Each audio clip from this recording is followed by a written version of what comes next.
Mesdames, Messieurs, une fois de plus, bonjour et bienvenue dans votre émission Choc des Générations. Dans ce Choc des Générations, il est question de recevoir des athlètes autrefois et qui fait la une en ce moment-ci.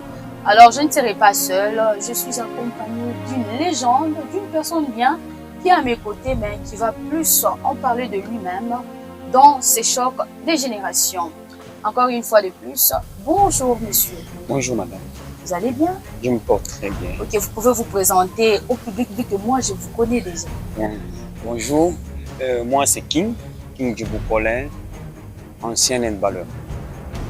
J'ai joué dans l'équipe de Saint-Boniface. À l'époque, on était Kitumaini. On a changé d'appellation pour terminer comme Sam Africa.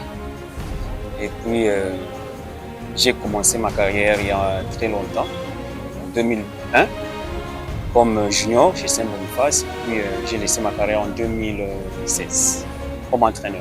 Ah, d'accord. Chers téléspectateurs et téléspectatrices, nous recevons aujourd'hui dans notre émission Choc des Générations Monsieur King. Monsieur King, parlons un peu de votre vie, votre parcours, parce que je vois que vous avez déjà arrêté pour un moment. Oui. Alors j'aimerais savoir votre parcours, comment était votre parcours? J'ai commencé l'handball comme salésien à Imara. J'ai été recruté par un ancien joueur de Saint-Éloi, Blaise Mbouyi. Une année après, j'ai été recruté pour le handball professionnel au sein de l'équipe Saint-Boniface. Et la première année, quand nous sommes venus, l'équipe préparait son voyage pour Mbujimaï. Et l'équipe était partie jouer la compétition nationale à Mbujimaï. Malheureusement pour nous, on était restés. Juste après le retour de l'équipe, il y a eu tous les joueurs qui étaient partis ont été transférés dans des équipes à Kinshasa, à Mazembe. Et nous sommes restés qu'à trois joueurs. Alors là, il fallait reconstituer l'équipe. Il fallait jouer, il fallait sauvegarder l'équipe parce que l'équipe était en voie de disparition. Et c'est à cette année-là qu'on a pris vraiment le bout et les responsabilités. On s'est dit qu'on nous a laissé l'équipe, bien qu'on était à trois. Il y avait moi, Patrick et Fiston. Alors nous nous sommes dit qu'on devait porter le poids de cette équipe. C'est à cette année-là qu'on a pris aussi la conscience de faire revivre cette grande équipe de Saint-Boniface. D'accord. Quand on voit Saint-Boniface, je crois que vous n'avez pas commencé votre vie chez Saint-Boniface. Oui. Vous pouvez expliquer comment ça a commencé? On est quand même à Lubumbashi, hein? Ma vie ou bien le sport? Le sport, comment hein? les sports s'est invité dans votre vie? Bon, c'était à l'école, j'étais footballeur. Un jour, après mon entraînement de foot à Imara, j'ai fait un tour du côté handball, j'ai vu mes amis qui s'entraînaient. J'ai pris le goût. Et ça m'a intéressé, je m'entraînais au foot. Juste après le foot, j'allais faire aussi le handball. Et comme j'ai vite compris que c'était un sport intellectuel, un sport qui demandait plus de réflexion, et j'ai pris le goût. C'est comme ça que je me suis lancé dans le handball scolaire. On a joué les Jeux salésiens avec Cité des jeunes, Maison des jeunes. Mais une année après, je me suis dit que je devais faire le professionnalisme. Après, nous avons commencé. On a eu le soutien d'un ancien joueur de Saint-Boniface, le coach Moïka Bouloulou. Il était venu, il nous a vus, il nous a encouragés. Et c'est avec lui qu'on a sérieusement travaillé pour que cette équipe aujourd'hui qu'on en parle. Et il est venu, nous a entraînés. À un moment, il a fait recours aussi à d'autres anciens joueurs qui sont venus constituer un comité. Entre autres, le président Baudouin Kaloubi fut un ancien joueur. C'est la première génération d'ailleurs de Saint-Boniface. Et nous avons eu un comité. On a commencé à jouer. On a commencé à recruter jusqu'à ce que les anciens joueurs qui étaient partis sont revenus. Et nous nous sommes fixés des objectifs. Jouer la Coupe d'Afrique. Alors, on a commencé les entraînements pendant que toutes les équipes étaient au repos. Pendant qu'il n'y avait plus de matchs, nous on s'entraînait. On a fait presque une année d'entraînement. Et cette année-là, Saint-Boniface était au four et au moulin. Saint-Boniface était imbattable. C'est un peu ça. Et j'ai pris le goût. Et surtout le goût est venu quand je me suis rendu compte que j'étais meilleur. On n'était pas à deux. Alors, le public aimerait savoir un peu, vous jouez quel poste déjà? J'étais meneur des jeux qu'on appelle des fois demi-centre. Ok, demi-centre. Expliquez-nous un peu en des termes plus simples que les gens entendent. Demi-centre, c'est quoi juste un demi-centre? Un demi-centre, on l'appelle aussi meneur de jeu. Et je crois que c'est le moteur, c'est le cerveau même d'une équipe de handball. Celui qui imprime le rythme, qui dicte le jeu, qui détecte les failles dans la défense adverse, et qui dicte à ses coéquipiers ce qu'il doit faire, surtout en attaque. Il donne même le rythme des jeux. Donc un demi-centre, c'est quoi? C'est le moteur. Parce que quand vous n'avez pas un bon demi-centre au handball, vous ne pouvez pas faire un bon spectacle. Parce que le demi-centre sait lire la défense et donner le système de jeu appliqué pour percer une défense adverse. Donc en étant en même temps demi-centre, en même temps capitaine, donc j'ai porté un grand poids avec Saint Boniface. Et puis c'est arrivé à un moment, Saint Boniface n'avait plus encore de comité, donc j'ai fait le rôle d'entraîneur, de capitaine et de président. Donc j'ai joué un grand rôle pendant plus de 14 ans. Donc j'ai beaucoup aimé cette équipe. Nous avons joué et en tant que demi-centre, comme la question m'avait posé, c'est le poids. Un demi-centre, c'est celui qui prend le poids de l'équipe et qui pousse les autres à aller de l'avant, qui applique ce qu'on a acquis à l'entraînement sur terrain. Oui. Alors, Monsieur King, par rapport à votre parcours, qu'est-ce qui vous a plus marqué en tant que meneur, en tant que celui dont les gens pouvaient espérer? Qu'est-ce qui vous a plus marqué? Qu'est-ce qui vous a poussé à porter ce poids-là pendant 14 ans sans se lâcher? L'amour que je voyais dans l'équipe. On avait une équipe, on s'aimait tellement fort, tout le monde était déterminé. Et je peux dire, tout le monde payait un prix fort pour que cette équipe puisse survivre. Je vous dis, on passait des moments très difficiles. Imaginez une équipe qui n'a pas de comité, qui devait se déplacer pour aller à la Colombie jouer. On voyait des joueurs, à l'exemple de André Chekoua, il abandonnait son travail, il était chauffeur, il prenait son véhicule, il met à la disposition de l'équipe pour que vous puissiez vous déplacer. On voyait certains joueurs payer les études d'autres joueurs payer les loyers d'autres joueurs. Un joueur qui s'est dit aujourd'hui je ne sais pas aller jouer parce que chez moi il n'y a pas à manger. Et on était là tous ensemble, on s'est cotisés, on mettait tous les moyens pour que nous puissions jouer.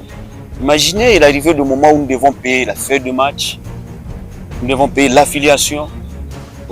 Ces moments forts-là, on passait ensemble en famille, ces moments de souffrance qu'on a traversés ensemble. Une fois on est parti à Alicassi, on a passé une nuit au stade Kikoula, si je ne me trompe pas, sous des cartons.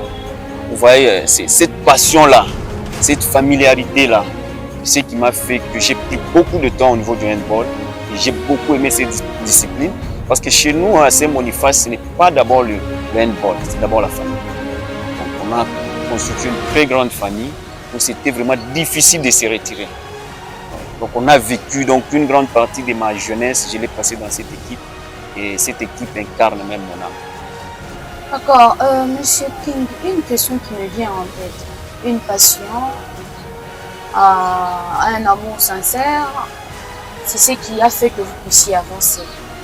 Maintenant, qu'est-ce qui a fait que vous puissiez arrêter d'un coup? Une histoire, un nom, et je crois que vous avez aussi un surnom hein, dans ce genre de situation. En tant qu'un joueur, chaque joueur a quand même un surnom. Ou quand on voit tel, on voit vraiment ses capacités de faire les choses. Oui, oui. Bon, ce qui m'a poussé à laisser, il fallait faire un choix. Vous savez, le sport, c'est une carrière. Donc un jour, ça prendra fin.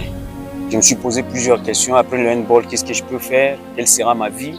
Et puis, on voit aussi ceux qui nous ont précédés, ceux qui ont joué avant nous, quel a été leur sort après le handball. Alors, il fallait prendre de bonnes décisions pour l'avenir. Et ça n'a pas été facile. D'ailleurs, pour votre information, jusqu'à aujourd'hui, je ne sais pas aller voir un match de handball. Parce qu'au fond de moi, je sais que le jour où j'irai voir un match de handball, je vais jouer. Je vais y revenir. Alors, je préfère mieux rester à l'écart. Après toutes ces choses qui se sont passées dans votre vie, je crois que vous êtes évagué dans d'autres occupations, allais-je dire. Et alors, c'est quoi maintenant? C'est quoi vous, en ce moment, actuellement? Aujourd'hui, je suis entrepreneur. Je suis passionné de l'agriculture. Ça, c'est ma passion. J'ai des projets agricoles sur lesquels je travaille déjà. Mais dans la vie active, j'ai ma structure, King Global Service, qui est liée directement à ma personne. Je fais la comptabilité, l'audit, l'administration, la gestion. J'accompagne le nouveau manager dans les services administratifs et juridiques. Donc, en d'autres termes, vous faites l'entrepreneuriat. Oui, je suis dans l'entrepreneuriat. Après, avant, là, on parle de maintenant. Oui. Nous voyons des jeunes. Après vous, il y a eu des gens. Oui. Donc, continuons encore à parler de handball parce que là, on ne va pas arrêter. Hein. Oui, oui. Nous voyons des jeunes. Qu'est-ce que vous allez donner comme conseil, comme mot fort pour pousser à d'autres d'emboîter ses pas en tant que jeune? Parce que quand on est jeune, on a des projets d'avenir de faire avancer les handball. Vous savez, je suis l'un des capitaines légendaires de Saint-Boniface. Dans mon parcours, j'ai eu à jouer avec au moins 6 générations de Saint-Boniface. 6 générations, les 2 générations qui étaient avant moi et 4 générations, je crois, après moi. Vous savez, le monde du sport évolue. Le monde du sport évolue. En étant joueur, je faisais aussi le coaching, j'étais entraîneur. J'ai entraîné Mazembe Ball pendant 2 ans. Toujours avec le président Michel Kaboué, l'actuel président de l'Assemblée provinciale.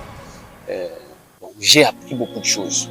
Parce que vous savez, quand quelqu'un fait le sport, c'est un travail. Il faut qu'il soit payé. Puis ce sont des disciplines qui évoluent aujourd'hui. Les gens font du bénévolat dans le sport. Et ce qui n'est pas d'abord bien. C'est pourquoi personnellement d'abord, je n'encourage pas les jeunes de faire ce qui est bénévolat. Parce que l'avenir, après le sport, il y a un avenir qui leur attend. Mais ce qui bloque aujourd'hui le sport, surtout le handball, c'est l'encadrement. C'est quand je parle de l'encadrement, les moyens mis à la disposition de ces jeunes. Parce que quand ces jeunes jouent, ils se donnent, donc ils préparent aussi leur avenir dans le sport. Il faut des sponsoring. Mais j'aimerais un peu revenir sur un problème avec le handball. C'est la fédération, la ligue, les personnes qui nous gèrent. Moi, je crois que c'est ça le problème du handball. Parce qu'il y a, si dire qu'il n'y a pas de président qui s'y donne, c'est faux. Parce que là, nous avons le président qui a mis tous les moyens pour que cette jeunesse puisse se retrouver dans le handball. Mais le problème est au niveau national et de la ligue. On ne permet pas à la génération d'émerger. On ne permet pas aux nouvelles équipes d'aller plus loin. Donc, ils ont créé un système où c'est seulement certaines équipes qui se retrouvent. Et quand il y a voyage, il y a beaucoup de barrières. Les gens n'arrivent pas à accéder au fonds que le gouvernement décaisse pour les équipes. C'est ce qui décourage dans le handball. Parce que même nous, quand on a joué, à un moment là, on est arrivé au top, mais on était obligé de tout abandonner parce qu'on s'est rendu compte qu'on n'avait pas une réalité. On se disait, si on jouait, on avait une qualification, le gouvernement va nous soutenir, nous allons jouer la compétition africaine. Mais quand on atteint ces stades, on se rend compte qu'il y a des gens qui sont assis, qui empêchent aux autres d'accéder, d'avancer. Alors là, ça nous avait vraiment découragé, on était obligé d'abandonner.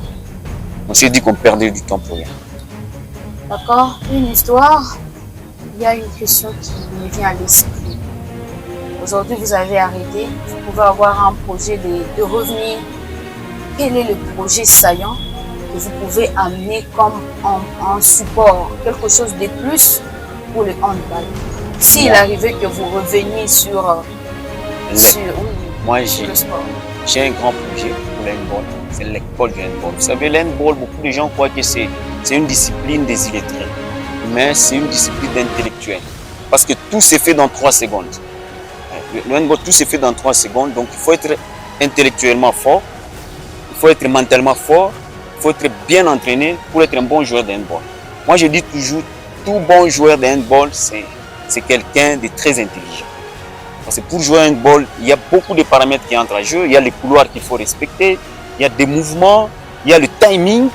Parce qu'avec un ballon de handball, on te donne juste 3 secondes pour t'en débarrasser. Donc ça demande aussi la rapidité de réflexion. Donc quand le moment venu, quand je vais revenir au handball, je vais créer une école de handball. Je vais créer une grande école de handball. Comme moi-même, je suis un grand joueur, je crois que j'aurai une école des meilleurs joueurs. Pourquoi ne pas être le coach? Oui, j'ai entraîné, demandez, d'ailleurs je peux les citer, demandez à Yaya, si vous la connaissez, mes mères, tous les joueurs de handball me connaissent. J'ai entraîné l'équipe de Mazembe Dam.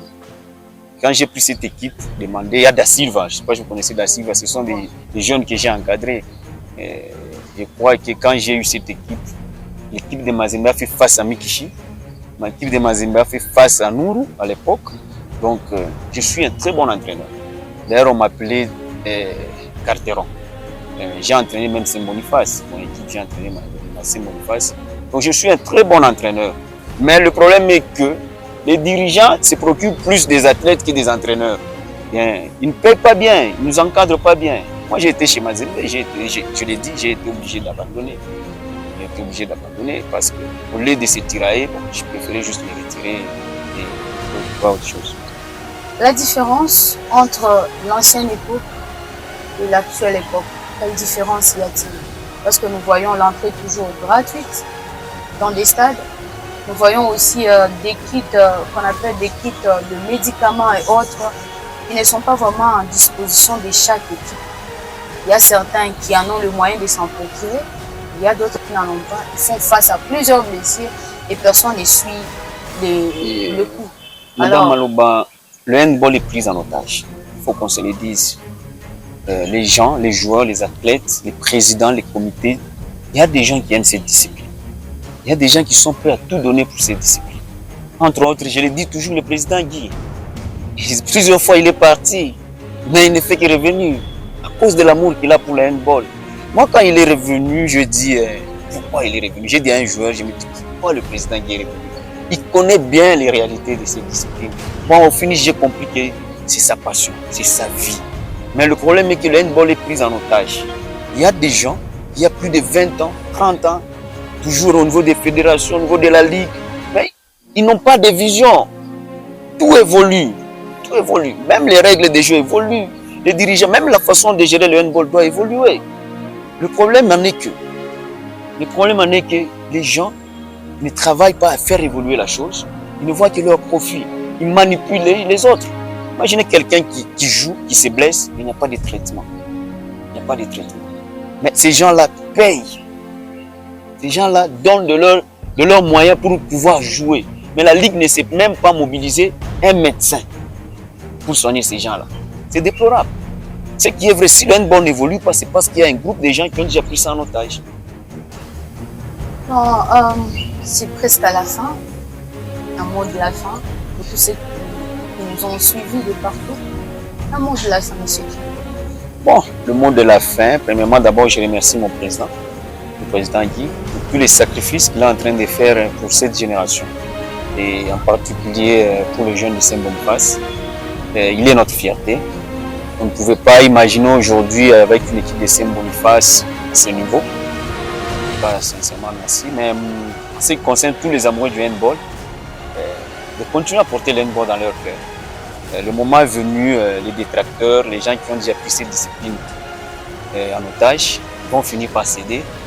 Tous nous allons rentrer, nous verrons. Récemment, j'ai croisé un athlète qui m'a dit pourquoi tu viens jamais? J'ai dit je viens. Le moment est venu, nous allons tous revenir chez nous et nous allons faire la fierté de cette discipline.